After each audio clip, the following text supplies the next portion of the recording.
Okey, Assalamualaikum warahmatullahi wabarakatuh. Nama saya Sofwatun Najah binti Zulkifli, nombor matrik 078944. Okey, jadi hari ini kita lihat sedikit berkenaan pengenalan projek inovasi. Okey, Kementerian Pelajaran Malaysia telah mencadangkan satu teknik didik hibur ataupun lebih dikenali sebagai fun learning lah.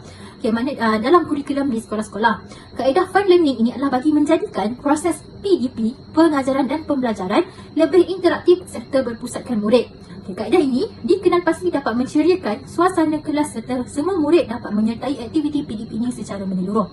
Okey, seperti yang telah kita ketahui, negara kita telah dilanda COVID-19 yang mana semua sektor terpaksa ditutup, termasuklah sektor pendidikan. Yang mana selama tempoh PKP dijalankan, sektor pendidikan iaitu sesi PDP terpaksa dijalankan secara atas talian. Okey, yang mana apabila telah habis je tempoh PKP ini, sektor pendidikan telah dibuka semula. Yang mana semua pelajar, termasuklah pelajar sekolah rendah, sekolah menengah maupun institusi pengajian tinggi terpaksa masuk kembali ke institusi mereka dan belajar secara bersemuka. Okey, jadi apabila sesi PDP dijalankan secara bersemuka, kita dapati bahawa pelajar-pelajar ini berbeza dengan sebelum PKP. Kerana kita semasa tempoh PKP, sesi PDP dijalankan secara online, secara dalam talian. Jadi guru ataupun pendidik mereka tak nampak sama ada murid ni dia join kelas ataupun tidak. Contoh macam sesi proses PDP dijalankan secara online, guru melakukan kelas dalam Jimmy, Webex dan sebagainya. Mungkin murid-murid tu dia join kelas tetapi dia tidak ada di depan laptop ataupun telefon. Mereka pergi main ataupun dan sebagainya. Okey, jadi apabila sesi PDP dijalankan secara bersemuka, maka kita dapati bahawa murid ni mereka kurang minat dan juga hilang fokus kepada sesi pembelajaran. Okey, oleh sebab itu kami telah melakukan satu projek inovasi bagi menarik minat para pelajar untuk belajar secara lebih interaktif lah. Okey. Okey, seterusnya kita lihat kepada refleksi PDP yang lepas. Okey, yang mana apabila murid telah masuk kembali belajar secara bersemuka, mereka ni kurang fokus apabila guru mengajar dengan membaca buku teks sahaja. Jadi apabila mereka masuk dalam kelas belajar secara bersemuka dan guru pula mengajar secara bersyarah, itu menggunakan buku teks semata-mata, mereka murid ni dia kurang berminat lah, dan fokus mereka hilang.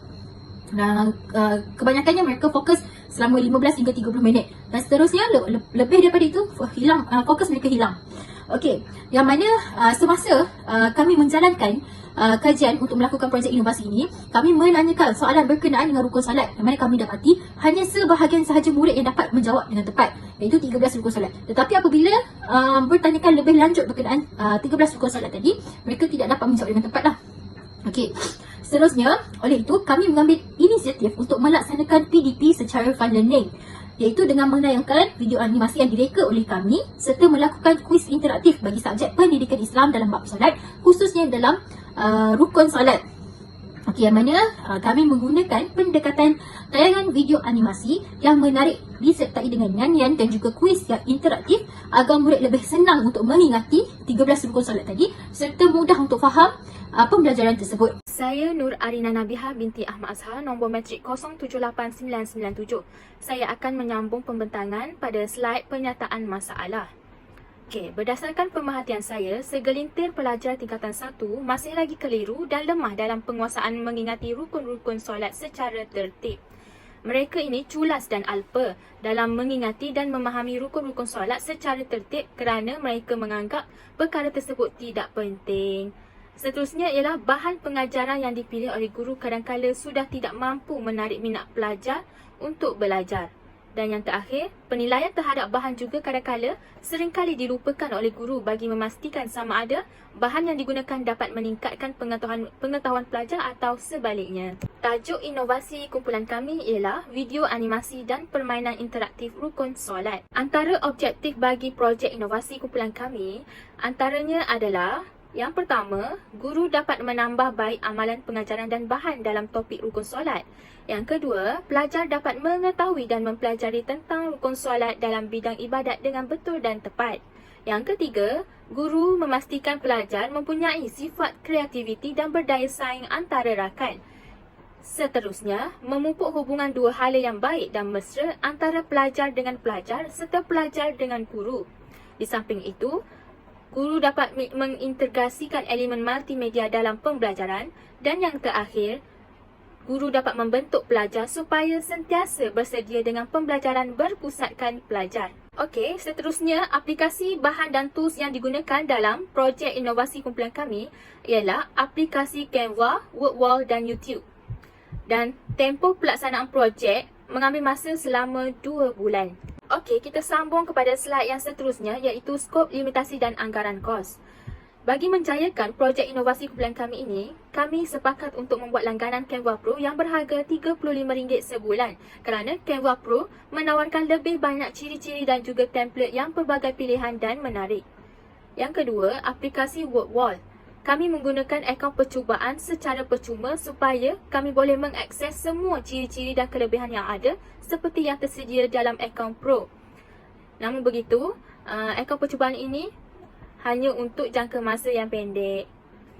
Dan seterusnya, penggunaan internet berharga RM35 sebulan untuk kami mengakses aplikasi Canva Pro dan WordWall di atas talian. Itu sahaja daripada saya. Sekian, terima kasih.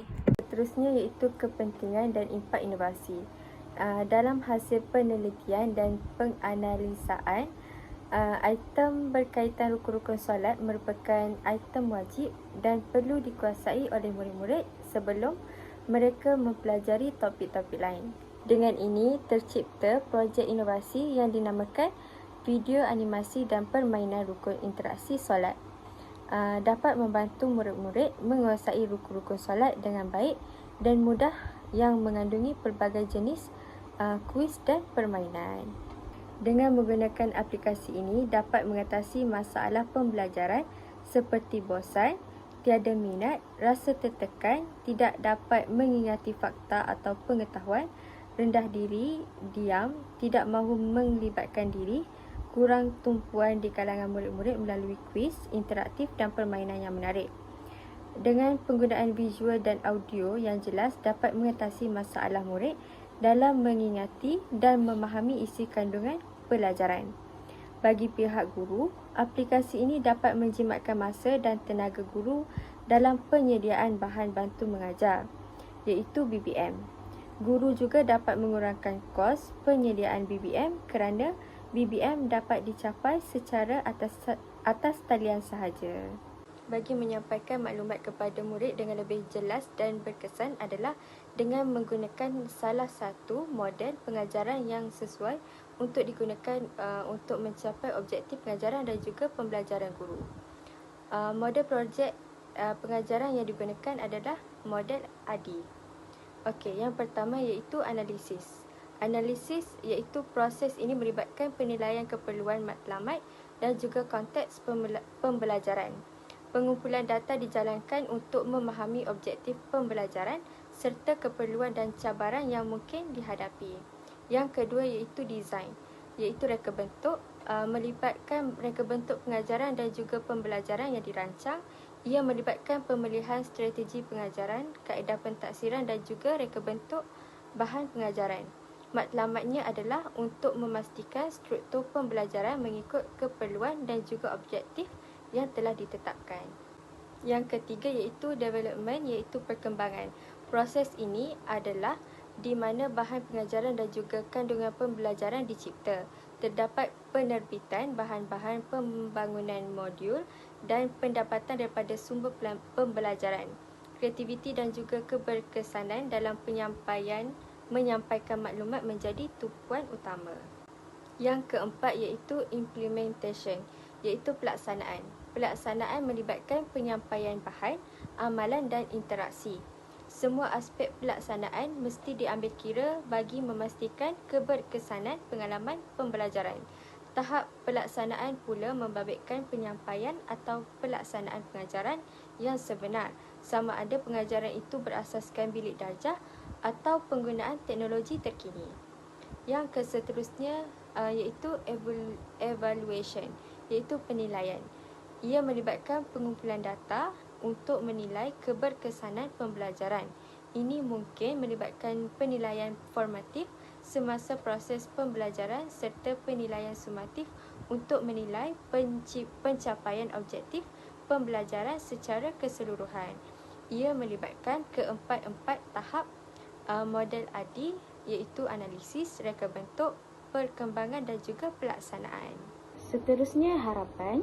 Dengan adanya projek ini diharapkan dapat memupuk lagi semangat belajar serta dapat meningkatkan lagi prestasi pelajar. Selain itu juga dapat meningkatkan pembelajaran secara kendiri pelajar serta meningkatkan kemahiran pelajar dengan pembelajaran secara talian. Kami juga mengharapkan guru-guru menggunakan bahan bantu mengajar kerana ia memudahkan para pelajar untuk menghafal 13 rukun solat dengan nyanyian.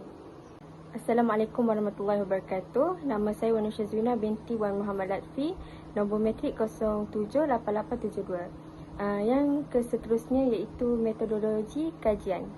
Kajian ini dijalankan dengan menggunakan kaedah kualitatif secara pemerhatian atau ke atas murid tingkatan 1 melalui aplikasi WordWall. Aplikasi WordWall ini digunakan adalah untuk menguji murid-murid tersebut. Kajian ini memfokuskan bagi meningkatkan kemahiran hafalan murid di dalam rukun solat. Ia dilaksanakan bagi mengenal pasti permasalahan murid dalam mengingati tentang susunan rukun solat dan menemukan kaedah baru yang lebih berkesan untuk menghafal dengan lebih cepat. Tajuk dan soalan yang telah diberi cukup memadai untuk mencapai objektif kajian ini. Dengan ini, ia dapat membantu murid dalam membina kemahiran mengingat akan turutan rukun solat dengan mudah dan dapat meningkatkan pencapaian murid dalam pembelajaran. Assalamualaikum warahmatullahi wabarakatuh. Ismi Siti Nur Alia binti Muhammad Baharudin, nombor matrik 078939. Terdapat 2 ujian yang telah dijalankan ke atas 5 orang murid merangkumi soalan ujian pra dan ujian pos.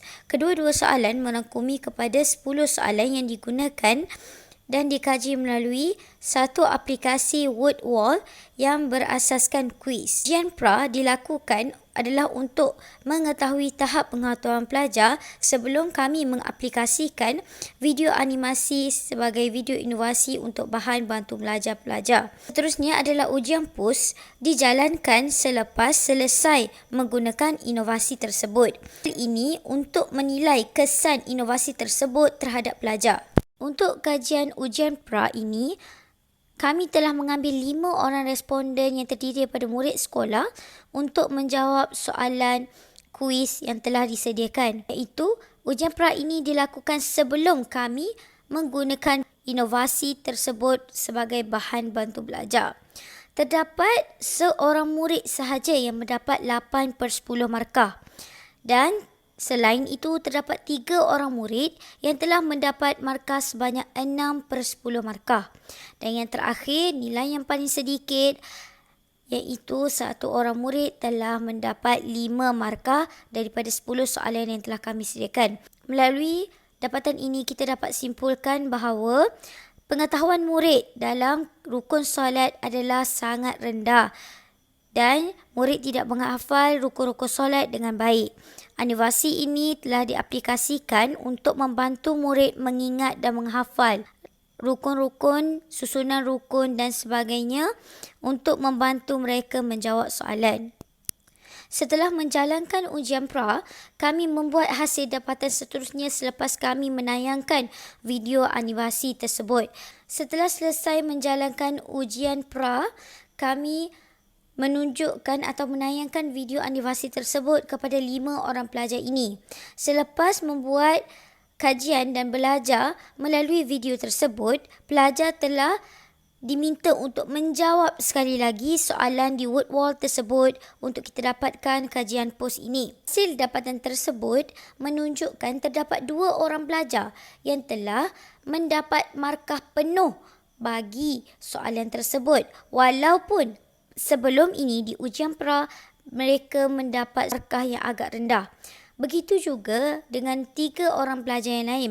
Mereka mendapat markah dalam kitaran 9 7 dan 8 yang mana perubahan yang sangat ketara dapat dilihat melalui hasil ujian POS tersebut di mana pelajar-pelajar yang rendah yang mendapat markah ke-6 tersebut telah meningkat kepada angka lebih daripada 5.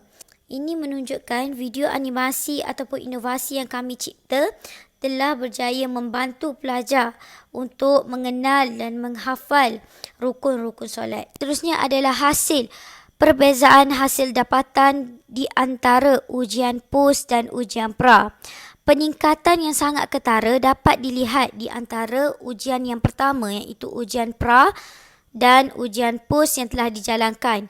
Kebanyakan pelajar daripada mereka telah mendapat di antara 4 hingga 8 markah, telah naik kepada ujian POS yang rata-rata mendapat markah 7 hingga 10 daripada soalan yang kita sediakan sebelumnya. Melalui hasil dapatan ini, kita dapat lihat bahawa pelajar lebih cenderung ke arah video yang bercorak animasi ini kerana mereka lebih bersemangat dan lebih seronok sepanjang proses pembelajaran kerana mereka analisis video tersebut dan berusaha untuk menjawab soalan yang disediakan oleh pelajar dengan lebih baik. Selain itu, pelajar juga dapat mengingat rukun-rukun solat dengan lebih mudah walaupun sebelum ini mereka tidak menguasai rukun-rukun solat dengan baik.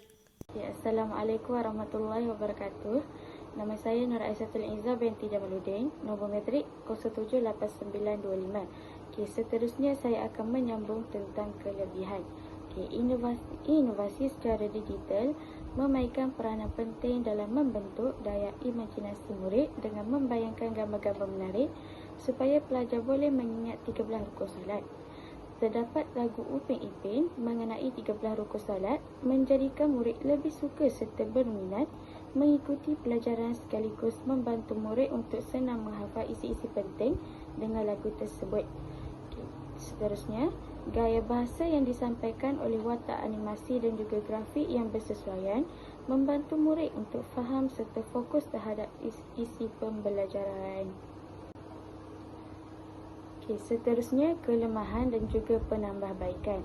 Kelemahan dia, memberi penerangan dengan sangat laju, menyebabkan murid terlepas pandang isi-isi penting. Yang kedua, penerangan yang diberi tidak begitu lengkap dan hanya memberi penerangan tentang maksud dan juga rukun solat sahaja. Yang ketiga, video animasi tersebut tidak menunjukkan cara-cara solat yang betul. Penambahbaikan yang kita buat, mengurangkan kecepatan audio dalam nyanyian supaya dapat membantu murid menangkap isi-isi penting.